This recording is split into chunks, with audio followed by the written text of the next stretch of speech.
Alright, it's been some time since I've actually turned this machine on and used it. This is the MAME MK1, but I was asked by MasterT1984, another YouTube user, on how the J-Pac works.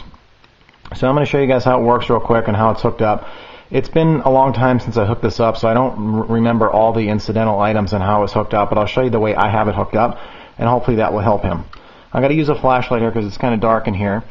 But you can see the J-Pac right there. I don't know if it's a J-Pac or I-Pac. Honestly, I don't remember. Yeah, it's a J-Pac. It says it on there. So this is an Ultimark J-Pac. Anybody that's looking for it, you go to ultimark.com, ultimarc.com.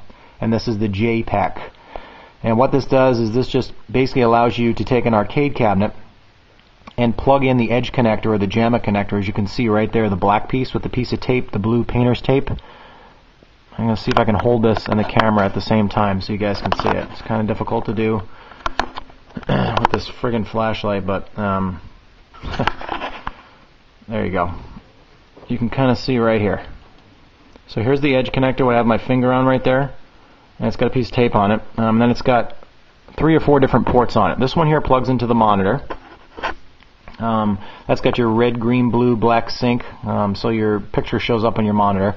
And I am using a dedicated arcade cabinet with a real arcade monitor, not a TV or a computer monitor. So this is a little bit different, and that's what this product is made for. So it fixes any issues with the vertical and horizontal sync, and you actually use your monitor pot board right here to fix any issues when things aren't showing up. So this is an actual arcade cabinet. It's not a computer screen or anything like that.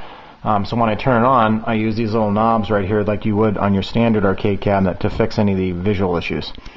But moving on here, the purple one I believe is for the keyboard, and the white one is for the mouse, or vice versa. I can't really remember. Let me take a look. The black one is actually, or the purple one right here is actually your mouse, and the white one is for your keyboard. And then you can see on the side right there I have 1, 2, 3, 4, 5, 6, 7, 8 different wires. And those 8 wires I need because MK1, NBA Jam, and I believe NFL Blitz, actually I think it's just NBA Jam and MK1 has a different kick harness. It's a 4 wire connector that connects right into the PCB. I don't know if you can see it in here. It's really difficult to see, but it plugs in down here on the PCB behind this, right over here, and that gives you your low kick, low punch, and block buttons. Let me think. High punch, hike, yes.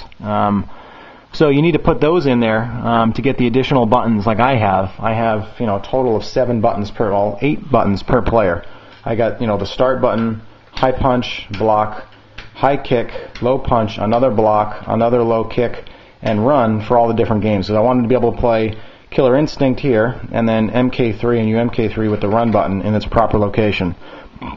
So it takes a little while to figure these things out, but if you go to Ultimark's website, you can pretty much figure it out. But for MasterT1984, this is how I have it set up. I just took directly out of the arcade cabinet, just unplugged the JAMA connector off the PCB right there. That area right there is where the PC or the connector goes, and simply plugged it into the J-Pac.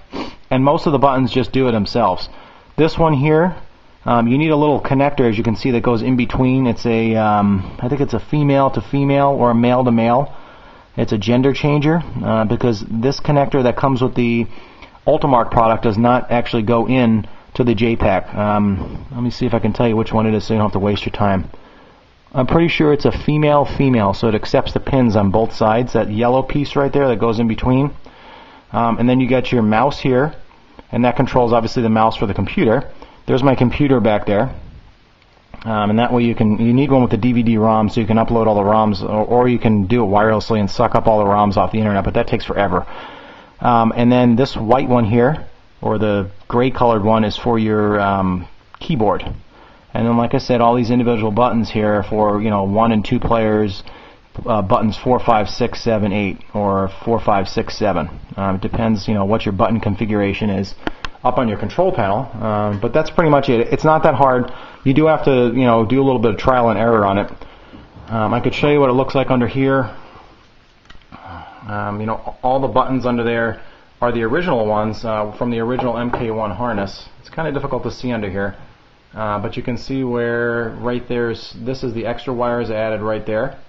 and there's the blue, orange, yellow, purple buttons there that come up to different buttons. Some of them you don't even use. I don't know if you can see here, but I have some of that aren't even used, and those are the kick buttons or the kick harness from MK1.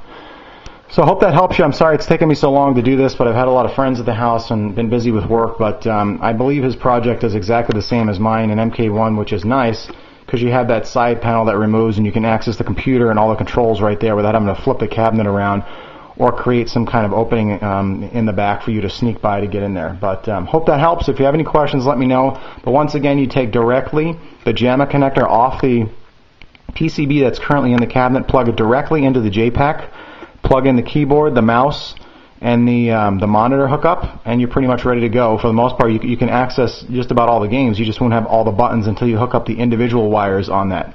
So hope that helps you, and we'll see you next time.